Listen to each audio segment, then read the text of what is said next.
Hello viewers, নমস্কার, আদাব। খনার রান্নাঘরের নতুন আরেকটি রেসিপি দেখার জন্য সবাইকে স্বাগতম।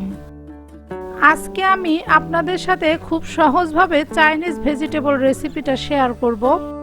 আশা করি রেসিপিটা আপনাদের অনেক কাজে লাগবে। চলুন তাহলে কথা না বাড়িয়ে শুরু করা যাক। প্রথমে দেখিয়ে দিব আমি এখানে কি কি উপকরণ নিয়েছি। একটা ক্যাপসিকাম পুরোটা কেটে নিয়েছি, একটা গাজর পাতলা করে কেটে নিয়েছি, দুইটা পেঁয়াজ কেটে খুলে নিয়েছি, 2 টেবিল চামচ মাংস, তবে আপনারা চাইলে এখানে মাংসের পরিমাণটা বাড়িয়েও দিতে পারেন। একটা পেঁপের 3 ভাগের 1 ভাগ পাতলা করে কেটে নিয়েছি, সাথে নিয়েছি 1 টেবিল চামচ আদা ও রসুন কুচি, হাফ চা চামচ গোলমরিচের গুঁড়া, কর্নফ্লাওয়ার ও নিয়েছি সয়া সস। এবার চলে যাব মূল পর্বে। চুলায় একটা কড়াই বসিয়ে দিয়ে 2 টেবিল চামচ তেল দিয়েছি। তেল হালকা গরম করে নিয়ে প্রথমে দিয়ে দিব আদা ও রসুন কুচি।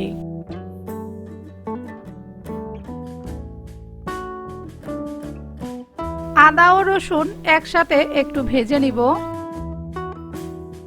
আর এখানে একটা কথা বলে রাখি, এই রান্নাটা কিন্তু একদম হাই হিটে করতে হবে। আদা রসুন কুচি ভাজা হয়ে গেছে, এবার দিয়ে দিব মাংসগুলো।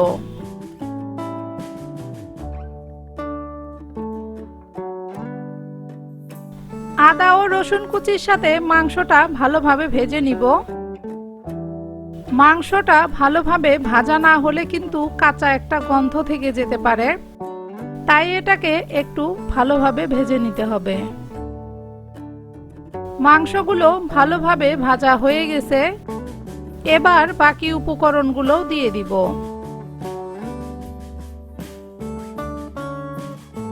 দিয়ে দিচ্ছি কেটে রাখা পেঁপে, গাজর, ক্যাপসিকাম ও কেটে রাখা পেঁয়াজগুলো। এখানে কিন্তু আমি কোনো সবজি আগে থেকে সিদ্ধ করে রাখিনি। সবজিগুলো একটু পাতলা করে কেটে নিয়েছি, তাই সিদ্ধ করার প্রয়োজন পড়েনি।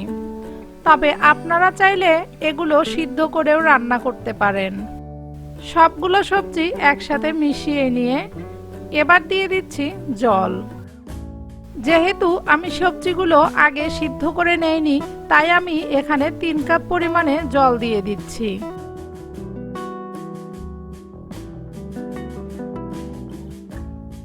এবার দিয়ে দিচ্ছি হাফ চা চামচ টেস্টিং সল্ট,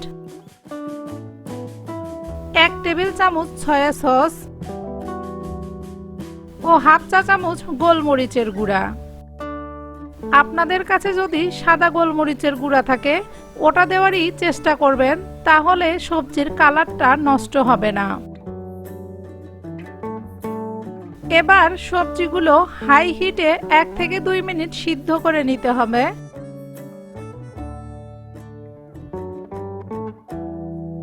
এক থেকে 2 মিনিট সিদ্ধ করে নেওয়ার পরে এবার দিয়ে দিব কর্নফ্লাওয়ার। এখানে আমি 2 টেবিল চামচ কর্নফ্লাওয়ার হাফ কাপ জলের মধ্যে ভিজিয়ে রেখেছিলাম। এবার এই কর্নফ্লাওয়ারের গ্রেভিটা সবজির মধ্যে একটু একটু করে দিয়ে নেড়ে চেড়ে নিব।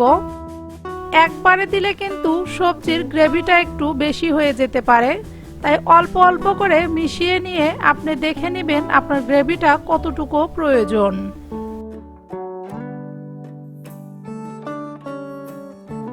কর্নফ্লাওয়ার মেশানো হয়ে গেলে একটু নেড়ে চেড়ে দিয়ে এটা নামিয়ে নিলেই চলবে। আশা করি দেখে বুঝতেই পারছেন আমার সবজির গ্রেভিটা কত পারফেক্ট হয়েছে। আর সবগুলো সবজি কিন্তু একদম ঠিকঠাকভাবে সিদ্ধও হয়েছে। আমার এই চাইনিজ ভেজিটেবল রেসিপি আপনাদের কেমন লাগলো অবশ্যই কমেন্টস করে জানাবেন। এখনো যদি আমার চ্যানেলটি সাবস্ক্রাইব করে না থাকেন দয়া করে সাবস্ক্রাইব করে পাশে থাকা বেল বাটনটি ক্লিক করে রাখবেন। আজকে এখানেই বিদায় নিচ্ছি।